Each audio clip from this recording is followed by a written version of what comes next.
Hello class 10.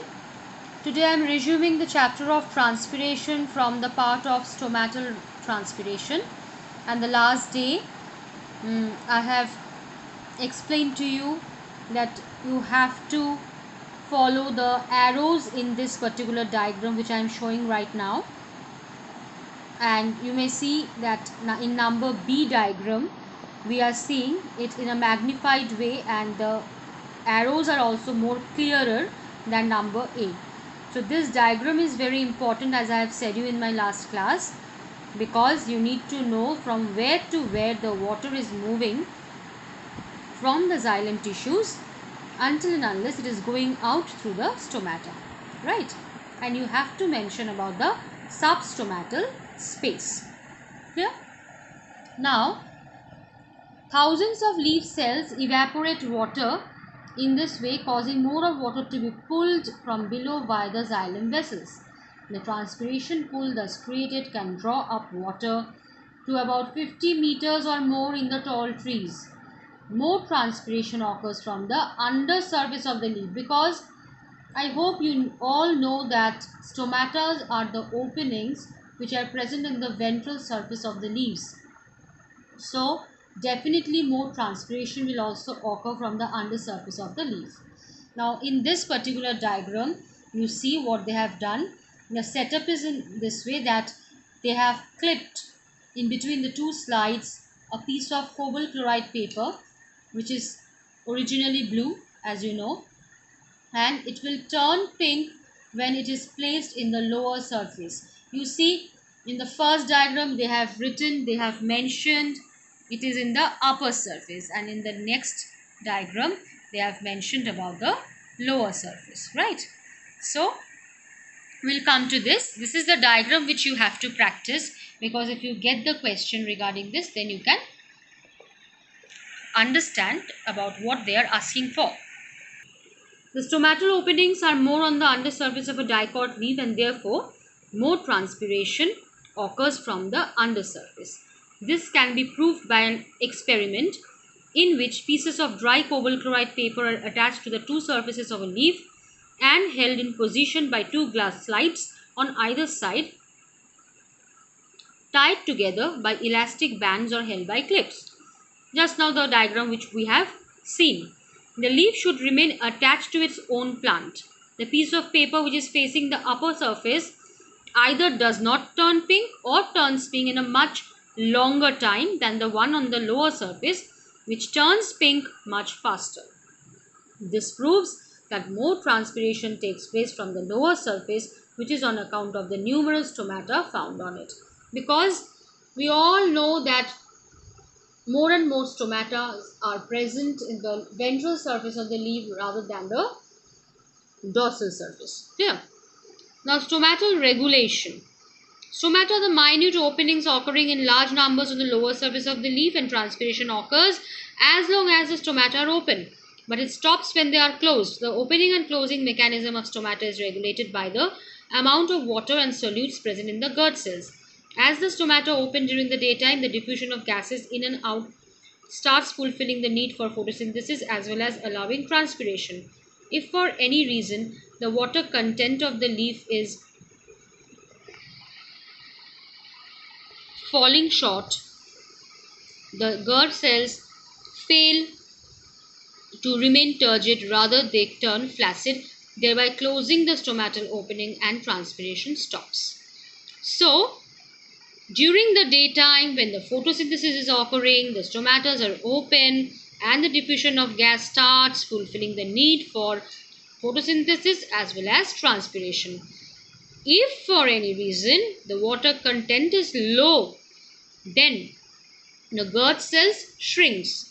They become flaccid, thereby closing it, and transpiration stops at that moment. Okay. Now, leaves of some plants wilt during midday and recover in the evening. In some plants, example balsam, the leaves of the plants wilt during the midday in spite of the fact that there is plenty of water in the soil. Midday means, at the afternoon. In such cases, the rate of transpiration during midday exceeds the rate of absorption of water by the roots. The cells therefore lose turgidity, they become flaccid. In the evening or during the night, the stomata are constricted and the temperature is not high. Therefore, no loss of water through transpiration, and the turgidity of the leaves is reacquired and they stand out erect. So, students, in this case, as you can see, it's an exceptional case.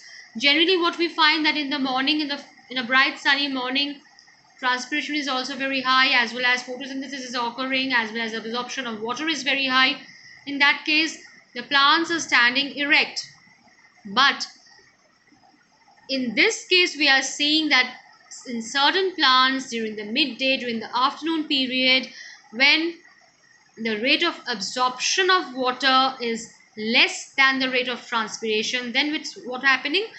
The gourd cells are losing their turgidity, they become flaccid, and in the evening, again, when the stomata is constricting, they are closing down and the transpiration is stopping.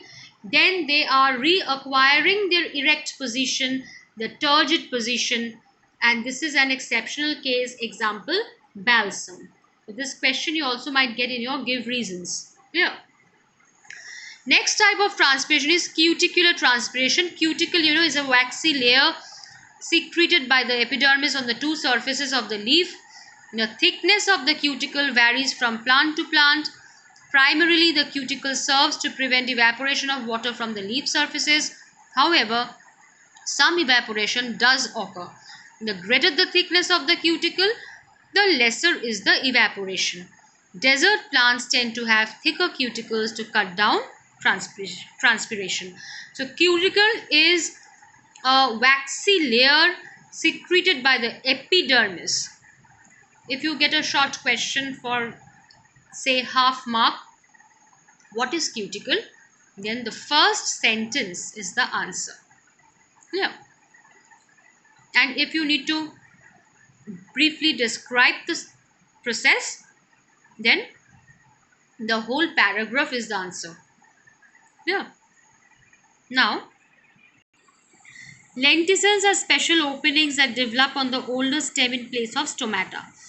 Now, lenticels are the openings similar to that of stomata, and it serves the function also in a similar way. But the location is different. Stomatas we find in the ventral surface of the leaves, but lenticels we find in the older stem in place of stomata. And a very big difference is there in between the stomata and lenticels, which you have to remember. That is, lenticels never close. They remain open all the time. So water from the cell surfaces directly facing the lenticel evaporates and contributes to transpiration. The amount of transpiration from lenticels is certainly more than the cuticular transpiration, but very much less than the stomatal transpiration, because stomatas are numerous in number. Okay. Now, what are the factors which are affecting transpiration? There are external factors and there are internal factors too. First external factor is definitely intensity of sunlight, because more sunny the day is, more transpiration occurs, because more evaporation occurs. Temperature also, it is also directly proportional. Increase in temperature allows more water to evaporate, so more transpiration obviously. Velocity of the wind, again transpiration increases with the increasing velocity of the wind.